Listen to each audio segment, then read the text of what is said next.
Hello and welcome, everyone.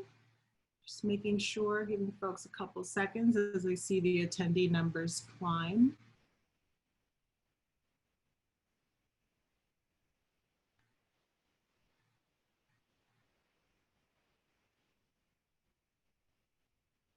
Welcome, everyone. You're in the right place. Today, we'll be talking about crafting and sharing your LGBTQ plus story.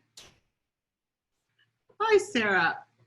See the chats coming in. Hello, everyone.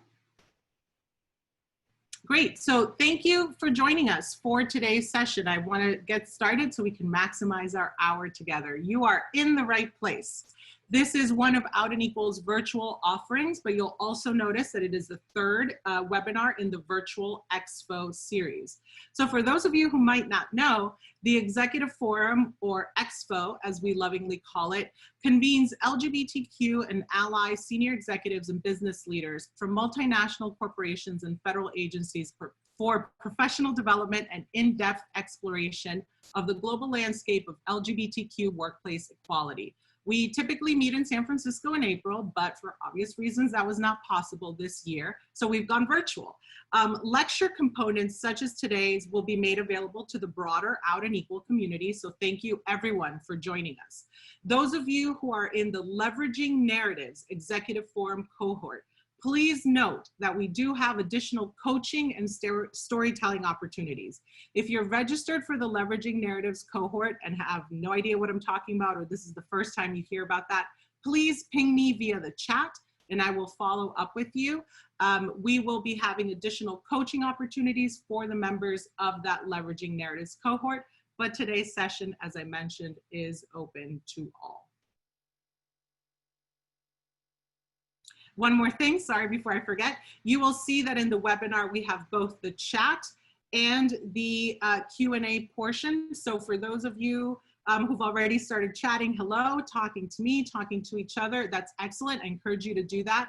Just ask that you reserve the question and answer, the Q&A function, for its intended purpose for questions. During the lecture, if you need our guest speaker to clarify something, repeat a slide, just put that comment in the question box, because otherwise it'll get flooded in the chat, and I'll make sure to stop and clarify. Otherwise, ask that you hold your questions until the end of the session, and we'll have some time for Q&A there. So with that, I would like to introduce our guest speaker today. So Dr. J.D. Schramm mentors, teaches, and leads thousands of individuals each year within and beyond the LGBTQ community. Since 2007, he has taught at Stanford's Graduate School of Business, and last year was tapped to serve as director for the Knight Hennessy Scholars Program, where he works with graduate students from all 7 schools at Stanford while still continuing to teach when he can, and presumably napping somewhere in there. He actively coaches presenters from a vast range of industries. His proteges have presented at TED Talks, at Davos, the Aspen Ideas Festival, and other high-profile events around the globe and throughout the Bay Area. In January, Wiley released Dr. Schramm's first book, Communicate with Mastery, Speak with Conviction, and Write for Impact. Those of you in the Leveraging Narratives cohort received the first chapter of this, but I believe Dr. Schramm will be making that available to everyone else, so look out for an email from us after. He created the Low Keynote program at Stanford for students to share TED-like talks, and that library has seen nearly 4 million views. JD's own TED Talk on suicide prevention has been viewed nearly 1.8 million times and is translated into over 40 languages. Beyond the classroom, Dr. Schramm is an active leader of LGBTQ efforts within businesses, faith communities, and schools of management. He created the communication curriculum within Stanford's Executive Education Program for LGBTQ senior leaders, which was founded in 2016.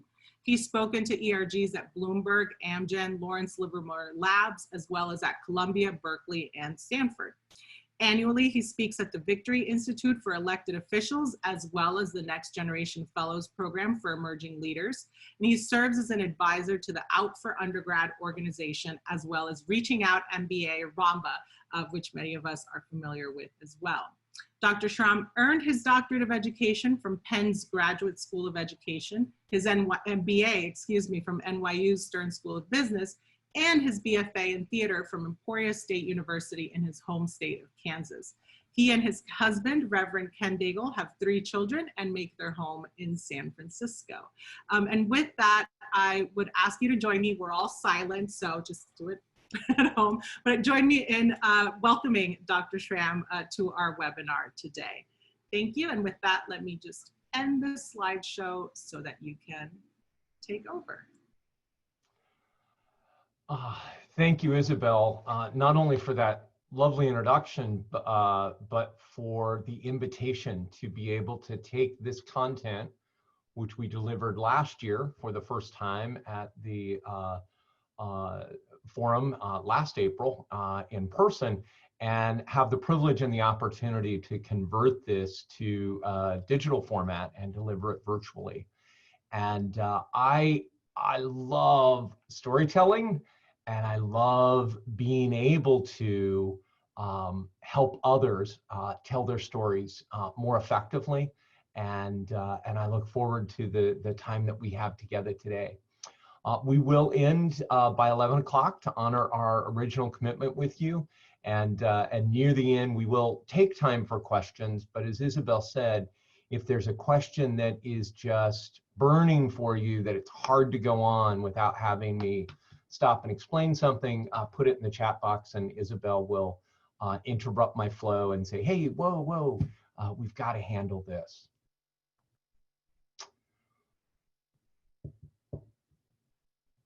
When my husband and I decided to start a family after he was ordained as a minister and I finished my doctoral studies, we did what many gay couples do and looked at all of the available options.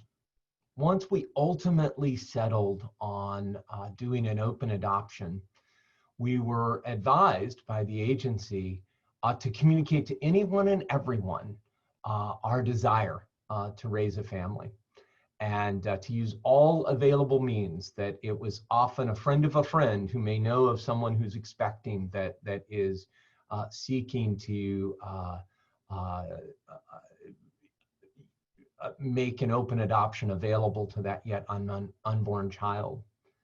And so we did what most of us do these days, and we put it everywhere we could, including Facebook, and actually had our own Facebook page, facebook.com/twolovingdads, and began to have hundreds and eventually thousands of followers, people that we had no idea who they were, but who joined this journey to have us be able to adopt a child.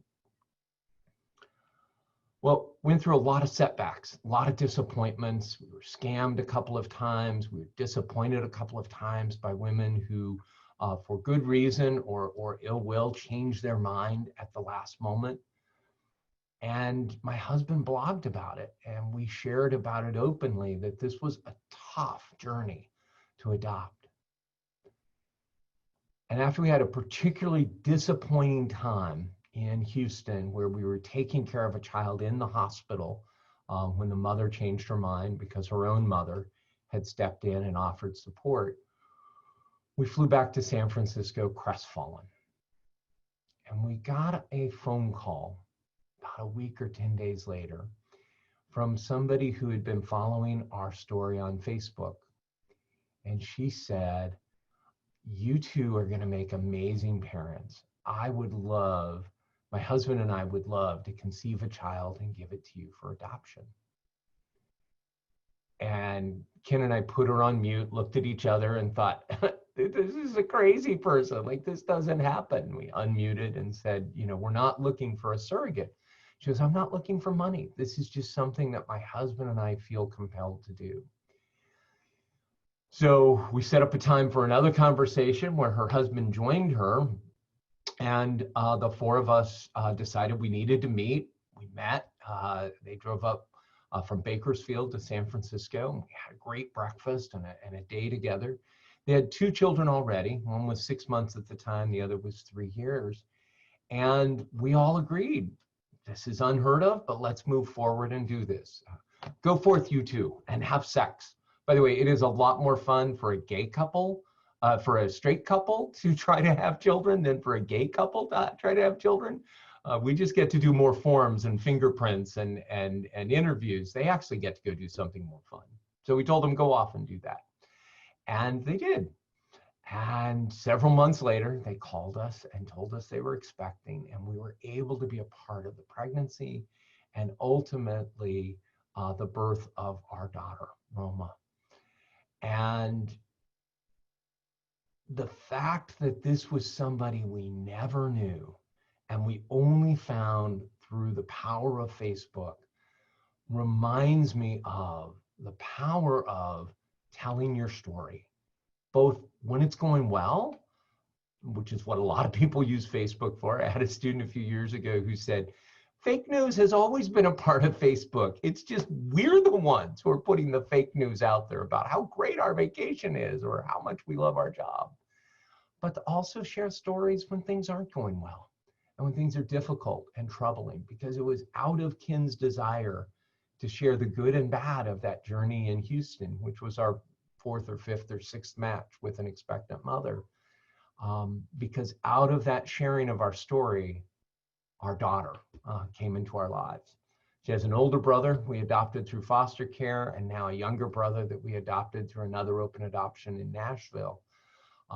But the way she came into our lives reminds me every day as I look at her of the power of sharing stories. So that's what we're going to look at today, is the power of sharing stories. And for this, I'm going to go to my own slides.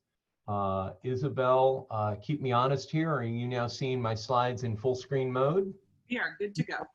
Awesome. Thank you. We're going to have a little bit of challenge when we get to showing some videos, but I really feel the best way we can talk about stories, especially in a virtual setting, is I brought some of my Stanford students with me via video to illustrate the concepts that I'm going to talk about. So first, and we'll not do this interactively, but I want you to think through, why did you sign up for this session? Why is it that we love stories? Students and employees and volunteers, participants in our nonprofit ventures, people that we're leading through our activism, they will more likely remember our story than they will remember our statistics. And so it's a way to be memorable, it's a way to be entertaining and engaging, and it is a way for us to share of ourselves. So think about your favorite film, any example of a well-told story. It's got to have a few elements to it that are necessary. I love this particular illustration of a well-told story, which comes to us from Freytag, who was a dramaturge in the late 1800s, but has been adapted by one of my favorite authors. You will get a resource list at the end of this and also sent out by email to you. Oh, let me also note that my slides and the full set of videos will also be sent out via email to everybody who participated. So this story structure is an easy way to look at a well-told story.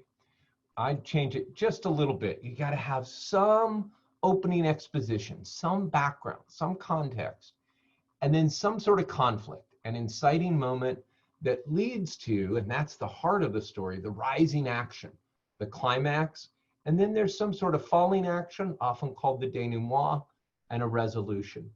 Now, I like this particular illustration because it includes all those elements. And if you notice, the line for resolution is higher than the line from opening. A well-told story should show us that we are better off at the end of the story than we were at the beginning. Now, I started talking about my daughter, our almost 5-year-old daughter, Roma. She loves Moana and loves Frozen 1 and Frozen 2, and she knows those films extremely well. But Disney always follows this structure. There's got to be a sense of conflict, The crops are not growing. The fish are not there to be collected in Moana. And the rising action is her journey across the ocean to find the heart of Te Fiti and restore it. And then after it's restored, the world is better because of it. Those of you who are familiar with Joseph Campbell's hero's journey, well-told stories from literature and film follow this. Isabel, was there a question I needed to stop and answer, or should I keep moving? It appears you were good to go. I'm sorry? It appears that you are good to continue going. Okay. So I, over the years, have created what I call the 7 habits of highly effective storytellers, with no royalties whatsoever to Stephen Covey. The first habit is parachute in. Don't preamble. If you can drop us into the middle of the story and then have us figure out some of the details of what's going on. And as you do that parachute in, know for sure what your first words and your final words are going to be. Now, I urge speakers and storytellers that I work with, don't memorize word for word. Familiarize. Know the basic flow of the story, know where you're going to start, know where you're going to end, and then bring us to that as quickly as possible within the story. And we'll look at some strategies in order to make that story tighter and more concise as you tell it. So now I want to show a video clip that is from the library that Isabel referenced in the introduction. About 7-8 years ago at Stanford, I created a program that is our version of TED Talks. TED Talks at the time were typically 18 minutes long. Our students create 9-minute talks about how they want to change lives, change organizations, and change the world. That's the low in low keynotes. And I've got over 200 talks that are now up there from several years of student work in this program, completely extracurricular, no academic credit for it. And so I'm going to show you some of those talks, mostly, not entirely, but mostly by LGBT students in that program. So the first one that I want to show, I'm going to show you the first couple of minutes of Caroline's talk, and then the last couple minutes of Caroline's talk. And let me get it queued up here correctly. Isabel, are you seeing the full video? Full video, yes. So now it'll just be the. And are you hearing sound?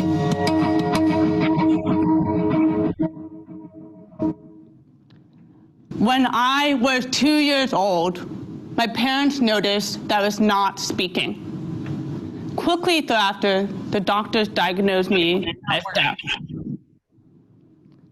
Is the sound not coming through? The sound was coming through, but the video wasn't. So I think we got okay. We gotta do one. Got it. Hold on.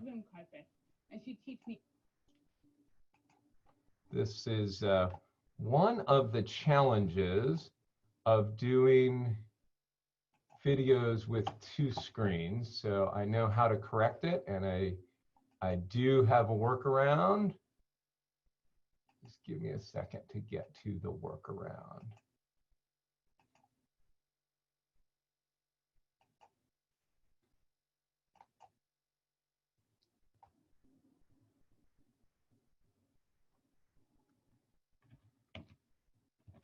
And I see one of our attendees, Craig, saying, you know, sound is fine, video is tough on Zoom, and there's always a little toughness, but we're almost there. But we have got it. You should now be able to see Caroline, and you should be able to hear Caroline.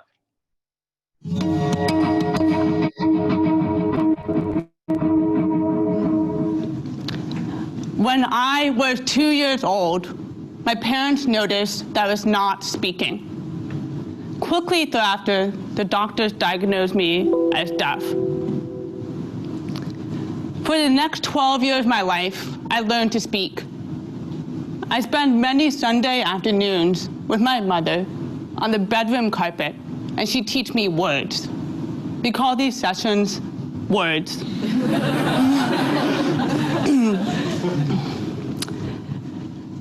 And basically, we would sit there and she would teach me words, and I would never forget the story that my mother told me about the first word I learned.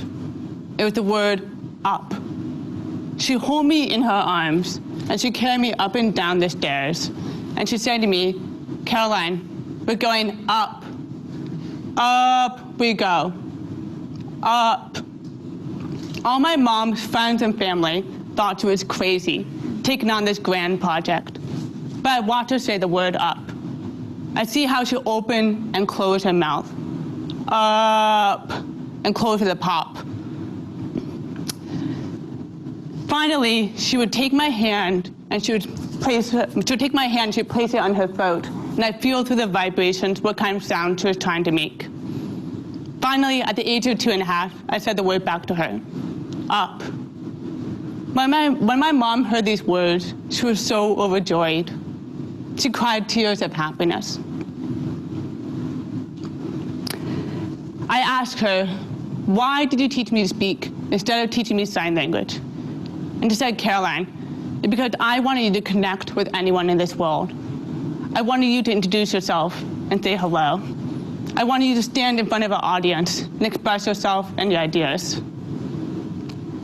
Not a day goes by that I'm not grateful for her teaching how to speak. The ability to connect with anyone is such a privilege. I'm able to connect with anyone I can. And through the process of learning how to speak, I've grown to learn about the power of the word. I'm going to share a few short stories with you about the power of the word.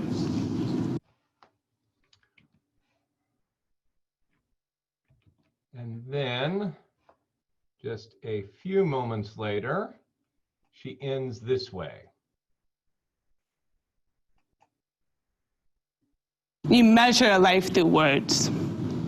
Words are like seeds. When we say them, they float through the air. They can remain a seed, or they can grow into something beautiful.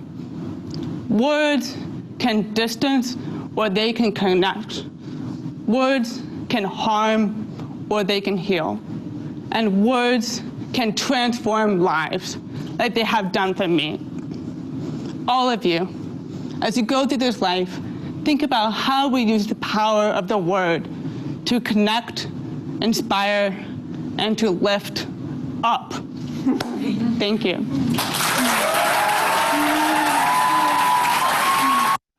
And the crowd goes wild. I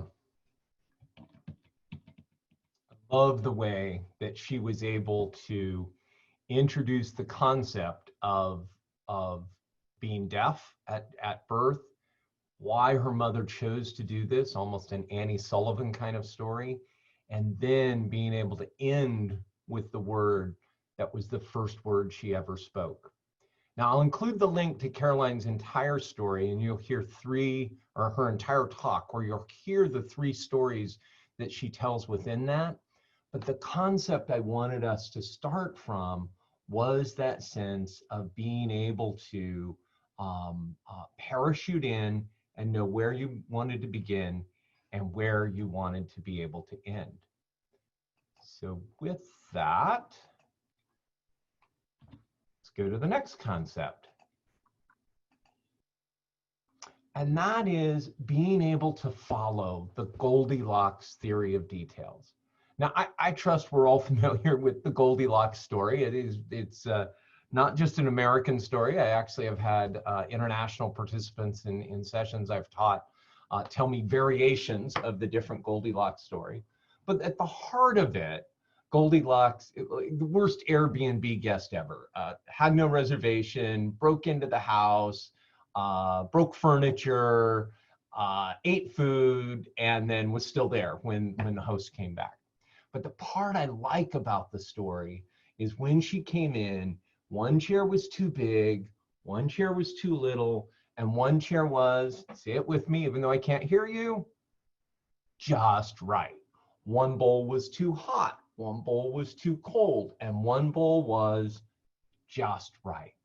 When you put details into your story, You want to give us the just right level of details. Don't give us so many that we get confused by the amount of details that are there. And don't give us so few that we also are confused. One of my colleagues, Bert Alper, who I've taught with for several years, he talks about his mother-in-law, and that when she starts to tell a story, it goes something like this. So last week when I went out to lunch with Isabel, well, no, it must have been the week before, because it was also the day that I got the tires. Yeah, must have been the week before. And we went to that place. No, we went to that Italian place that was, and he goes, Mom, tell us the story. She gets so consumed with details that have nothing to do with where she's going that it frustrates the listener. Or on the other end of the extreme, I love to pick on my cousin Greg. When we were kids, he comes running into the house and says, I can ride my bike in 45 minutes. Like, okay. Why do we care? From where to where? What does it matter? Why are you telling us this? He was trying to say from their old house to their new house was a 45-minute bike ride, but he left out some of the details. You want to look at how you can appropriately drop in details so that we are able to follow the story. So now I'm going to play middle of a low keynote talk by one of our former students who's a straight ally, but I love the way she uses details about other people's relationships as she was trying to define her own relationship. Let's see if I need the workaround or if we are going to be fine here. Isabel, do you see the video full screen in the middle? No, I think it has a little bit of the PowerPoint. Great. That's what I wanted to know. And now you do? Now I do. And play. I needed some answers. So I set up focus groups filled with my single friends. And in these conversations, I learned that Stanford grad students think about this question a lot. Whereas I make graphs, some of my friends make spreadsheets. One of my female friends, Becca, made what she called a life partner matrix, where she breaks down what she's looking for into 3 categories: emotional, intellectual, and physical. She further broke down each piece of this pie into 4 slices. For example, for the emotional connection, does he love my shortcomings? Is he reciprocally vulnerable? Do we argue fairly and lovingly? In these focus groups, my friends also shared just how difficult their dating journeys have been. One of my gay friends, Angel, shared how he was making out with a guy at a club, only to realize that guy, while kissing him, still had his eyes open and was looking over Angel's shoulder, checking out all the other guys in the room. Another friend, Marco, even made a consulting slide deck analyzing his lack of dating success on OkCupid.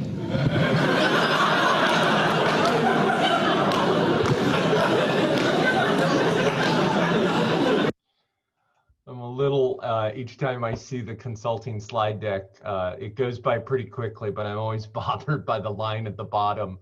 Excludes people over 40 with whom no date was set up. But I love the way that she is able to quickly tell very brief little stories, but give details from both gay and straight relationships with vivid examples that allows us to see what she was learning about other people's relationships as she was moving through the process of being able to figure out what she wanted. Again, I'll give you the link to all of these entire talks, but I just want to use moments of them to illustrate my points. Fourth, remember the magic grain truck. Dave Wessling was a towering figure in my high school. went to an all-boys college prep school in Western Kansas. And he physically was towering. I think Dave was 6'4" or 6'5". Beard, always wore a tie, definitely a physical presence in the room, but he was also an intellectual presence in the room. He was able to, he was almost like the Robin Williams character in Dead Poets Society. He was able to teach us in a way that allowed his teaching to have a long reach. One day, Mr. Wesleyan came into class and he said, "Boys, you know when you harvest the wheat in June and you sell it to the co-op in the city?" Now, all of us were either farm kids or we knew farm kids and we understood the economy of harvesting the wheat, taking it into town, selling at the grain elevator. And he said, what if you had a magic grain truck? What if you had a grain truck that could hold 7 times the amount of wheat that a grain truck holds? We're like, that's impossible. We've had physics. A grain truck holds a grain truck full of wheat. He said, yeah, but what if you were able to put 7 times the amount of wheat in that one truck? What's possible? We thought, well, okay, if you took 1/7 of the trips back and forth to town, you would save money on gas. And then somebody else said, well, not only that, you'd save time. If you only had to make 1/7 of the trip, you would get done with the wheat harvest, especially the delivery of the wheat, in a much faster manner. And once we bought into this construct of the magic grain truck, we could see all these benefits. And he said, boys, that's what poetry is. If you can use 1 or 2 or 3 words to communicate 10 or 20 or 30 words, you're able to be poetic. Now, this has been probably over 40 years since I had this class, but the lesson is still accessible to me because he used a story to tell it, and he used words in the story, magic grain truck, that carried with them a greater meaning. Now, being poetic doesn't mean it has to rhyme or it has to all start with the same letter, it has to spell out an acronym or a mnemonic device.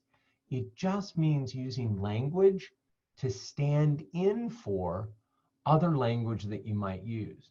Now, the best way to do this is with an analogy or comparison, or to be able to use some words that you layer for us what that meaning is, and now we can use that phrase as a shortcut. So we're going to look at another excerpt from the Low Keynote Library. And here we're going to look at how this student ends her talk. And I want you to watch for her use of both analogy and storytelling. So again, give me a moment here to get to the video clip.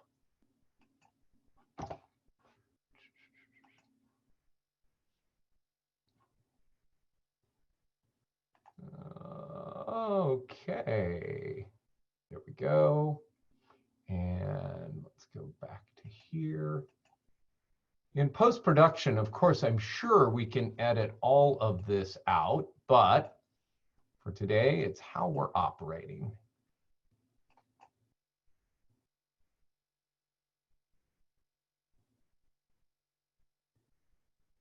Rachel Wallach, and her talk is entitled Disrupting Disability.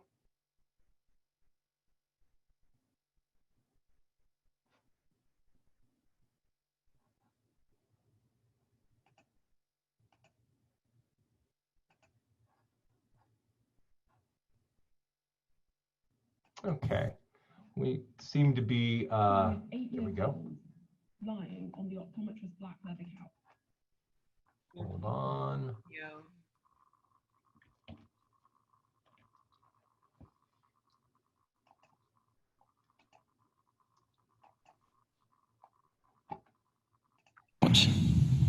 After reading the last lines of tiny little letters, Mr. Robinson got up off his chair and he looked over me, saying, "Rachel, you need to wear glasses." Well, I I jumped off the chair, I ran into the store, and I started trying on frame after frame after frame. I was elated.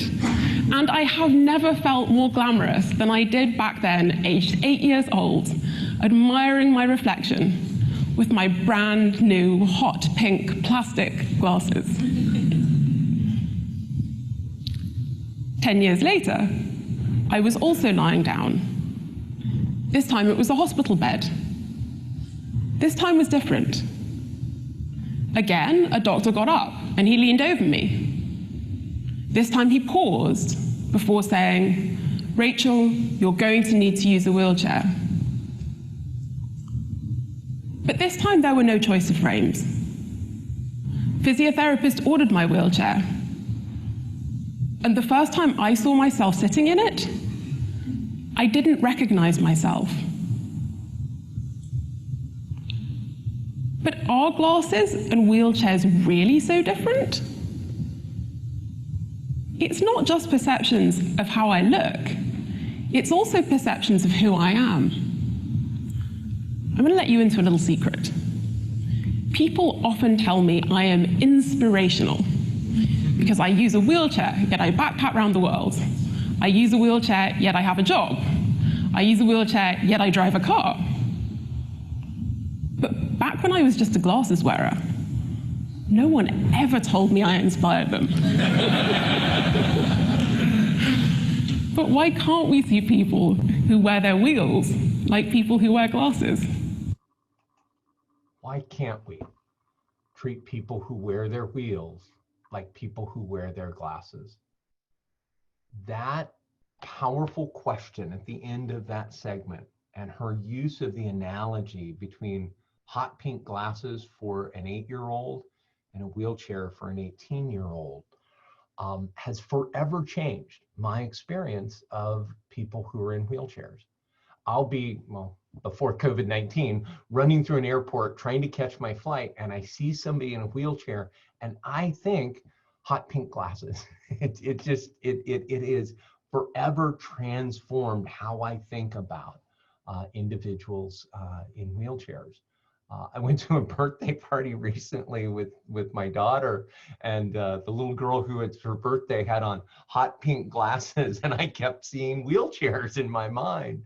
But it was such a vivid use of analogy as poetry to be able to tell the story and have the story make sense. Moving on to our 5th example here. Give me a moment to be ready.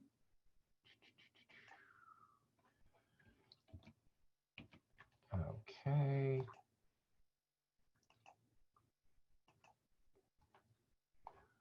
So the fifth strategy is use of natural and authentic humor. Now, I've altered this one over the years. I used to have something else in its place, and so many people told me they loved the value of humor in stories. And I think that it was valid enough that I changed what my 7 rules were, my 7 habits are.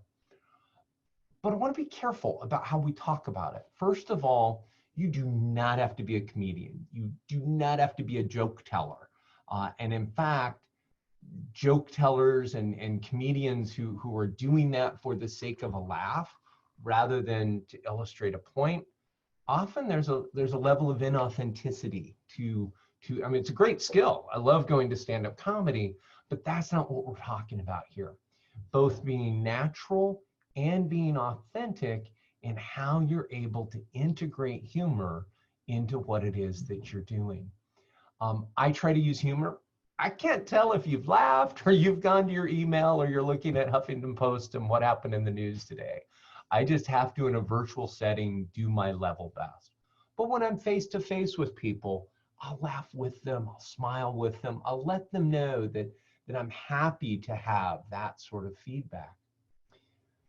Additionally, you want to be thoughtful about both how you use humor. Self-deprecating humor is usually safe. We'll see an example of it here in a minute.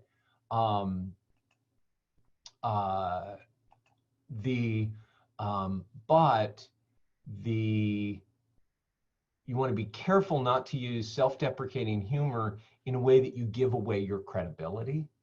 And you want to be thoughtful about not using humor that's at the expense of someone else.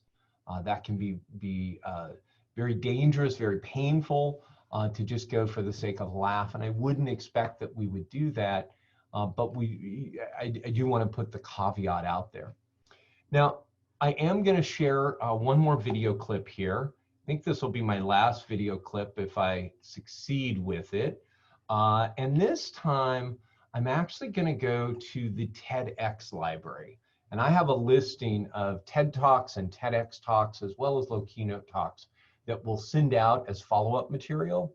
But I love what LB Hanna's did at TEDx, I think Southern Florida is where this, or University of Florida. And so we're just going to watch the first 2 minutes of LB Hanna's and see about humor in a talk. And then at that point, I'll finish up the 7 habits, take questions, and close with resources. So without further ado, let us go to our final video clip of the day.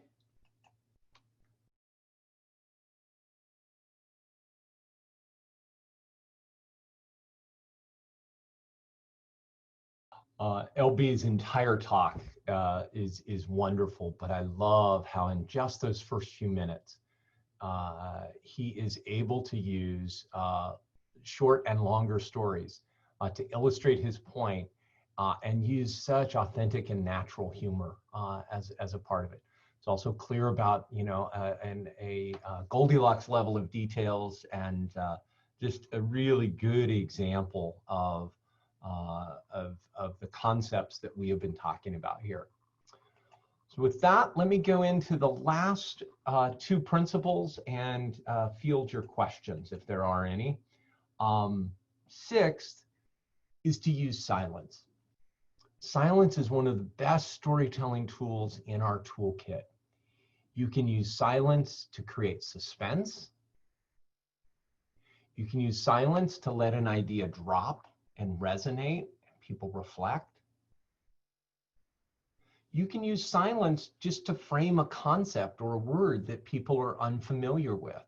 I often work with my entrepreneurs and say, you know, the first time you say the name of your company, you've got to frame it with silence so that we can hear it. I can imagine in the early days of Google, Sergey and Larry being able to say, so at our company, Google, we will be organizing all of the world's information. Google, that now, of course, they wouldn't have to do that. It's become its own verb. But being thoughtful about how you can use silence. I love thinking about a piece of sheet music. And when the composer wrote that music, she purposefully intended there to be certain times where no instrument played. That's called a rest. And the rest is as much a part of the music as all the notes are. So being thoughtful about using even just brief moments of silence. And I won't be able to show Kudzi's talk, but I'll send it to you as a follow-up. Uses silence beautifully. And then know your aim. What is your audience? Who is your audience? What is your intent? And then and only then, what is your message? You got to understand who you're speaking to and what is the action you want them to take by sharing your story. That's why we call the program that is a part of this wider effort, leveraging your narrative. I want to tell this story to cause this outcome or draw this action from this group of people. Not every group of people is going to be inspired by a story, and not every story deserves to be shared and told. And so I encourage you to think that through as you filter stories that you want to share. So there are the 7 habits. Parachute in, know your first and final words cold, have a Goldilocks level of details, try to use poetry, the magic grain truck, use humor, be natural, be authentic, use silence, and filter your story through or build your story through who is my audience, what is my intent, what is my message. We're now at 10 minutes before the hour, and I'd like to try to field a few questions. I think the way we agreed to do this, Isabel, you will pose the questions based on what you've read in the chat box. And if we're not able to get to all of them, I will try to then answer them in the follow-up notes that we do after the session. Isabel, anything I can or should answer? Yes, we have a couple coming in. I think the first one from Caitlin, do you have any suggestions on how best to practice these techniques? Yes. First of all, it is great to be able to tell a story with a group, a small group that is a likely audience, even just with one person. I mentioned my husband's a minister, and he and I both will practice a story or run a story by each other so that we can hear it come out of our mouths and oh, that's too long, maybe you could tighten it here, or I missed this detail. Absent that, another way I like to get more practiced with my stories, I'll just make an audio recording of myself doing it. Sometimes I'll make an audio recording and then send it off to a service and have a transcript made of it, which you can do so affordably nowadays, like less than $1 a minute. And then I have both the text and the audio, and I'll listen to that while I'm taking a run or while I'm washing dishes or while I'm putting the kids down, and just let it play over and over again, not to memorize, but to familiarize. And then if you do a lot of storytelling, say as an activist or a leader of your ERG at work, get feedback from others and say, you know, has that story, have we worn that one out, or can I keep using that? And certainly don't feel you have to have everything be practiced. Some of my best stories are something that happened right as I'm walking in to a class or a workshop, and feel free to draw on those. What else, Isabel? Thank you.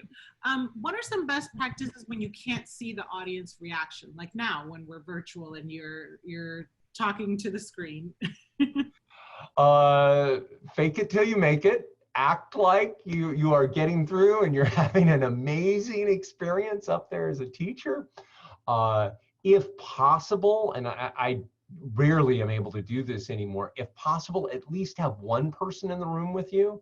So somebody is laughing or giving you eye contact. I try really hard, and I've been trying to do this throughout the day today, to make sure I'm looking directly at the screen as much as I can. Not looking at my slides, not looking at the images of Isabel or the people in the room, but to know where my camera is. My cheap shortcut for that, 25 cents at a craft store. I literally bought googly eyes that sit right next to my camera to remind me that's where I look, nowhere else. So those are some of my quick strategies on trying to make this work better. I think we'll definitely remember googly eyes. How do you choose the just right level of detail? And I think sort of similar to that question, you know, how do you choose like the number of key takeaways, right? That to be able to recommend per talk, that right level of detail, right level of takeaway. For takeaways, research shows that we can't manage more than 7. And in fact, 7 may be a lot. I had a whole hour with you. Oftentimes, I just want to have 1 key takeaway or 3 key takeaways. And I want to use the takeaway kind of like the chorus of a song. We all know the chorus because we all jump in and sing that. We may not know all the verses. And so being sure that your takeaway is layered in, that we've heard it a few times.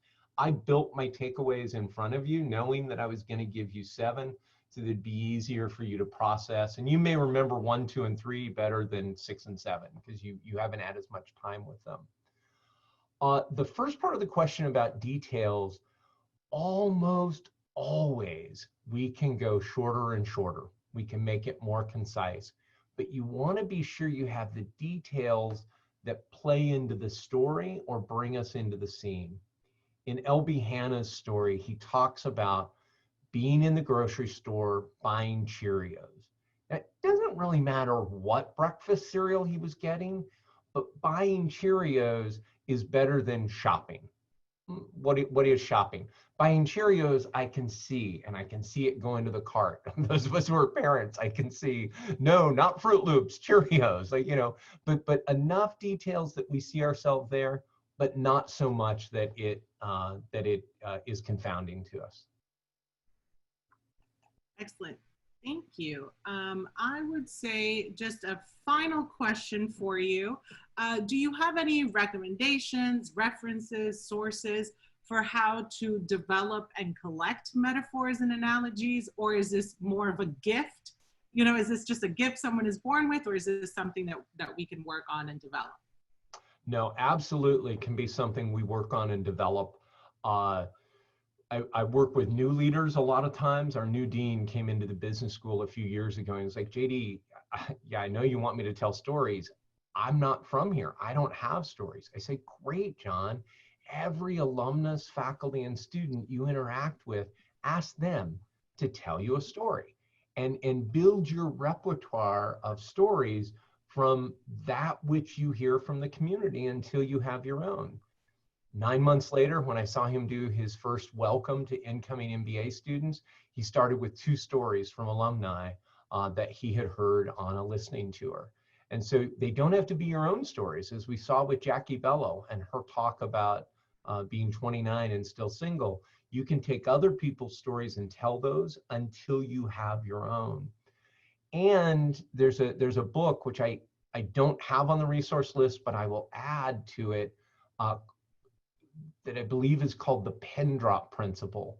And in there, the author actually has a spreadsheet, a way to make a file of stories, analogies, things that you would want to use as a way to catalog them and be able to access them later on.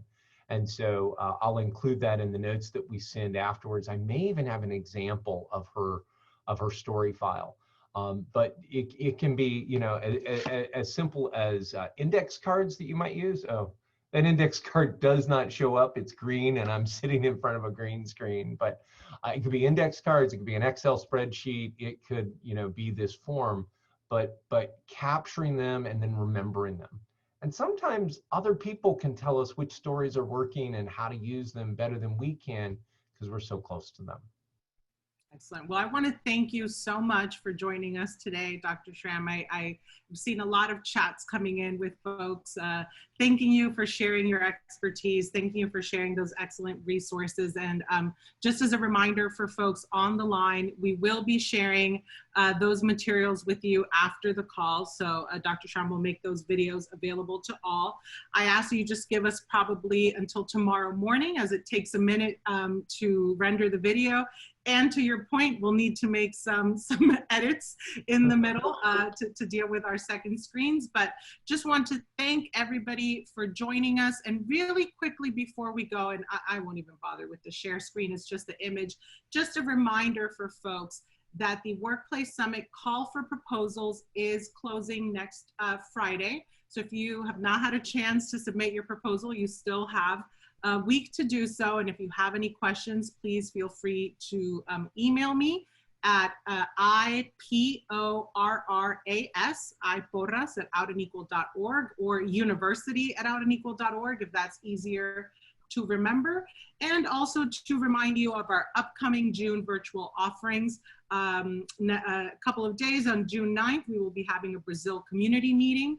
On June 15th, we'll be having our Pride brunch break. On the 18th, Global Perspectives. And again, on the 22nd, another global session, this time perspectives from Shanghai and Beijing. So with that, just want to thank you, Dr. Schramm again. Thank you, all of you who are participating in the webinar, and we look forward to seeing you at the next session.